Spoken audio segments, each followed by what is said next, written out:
صفحہ نمبر 77 جو ہے وہاں لکھائی کی مشق ہے۔ یہاں ہم بچوں کو فے کی بڑی شکل اور فے کی چھوٹی شکل لکھنا سکھائیں گے۔ تو سب سے پہلے بچوں کو QR کوڈ کی مدد سے بچوں کو بناوٹ سکھائیے حرف کی، تاکہ بچے فے کی بناوٹ کو سیکھ سکیں۔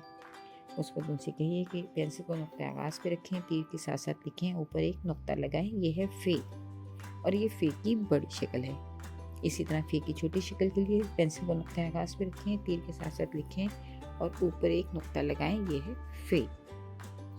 اس طرح بچوں سے خود انڈیپینڈنٹ رائٹنگ بھی کروائیے، یعنی بچے خود سے لکھیں ٹریسنگ کے بعد، اور اس کے بعد فٹ بال، فاختہ، فوارہ اور فوجی، یہ الفاظ ڈاٹڈ نیچے لکھے گئے ہیں۔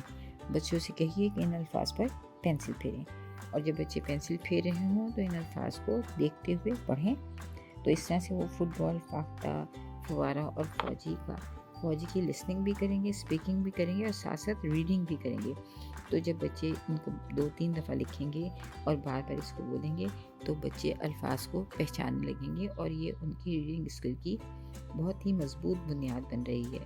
تو بچوں سے کہیے کہ لکھتے وقت وہ بآواز بلند ضرور ان الفاظ کو پڑھیں، تاکہ آگے جا کر ان کو لکھنے میں آسانی ہو۔ شکریہ۔ بچوں کو حرف فے درست انداز سے لکھنا، نظم، چھوٹا سا ایک دائرہ لائن کے اوپر لیٹا ہوا، فے کے اوپر ایک نقطہ سے لکھنا سکھائیں۔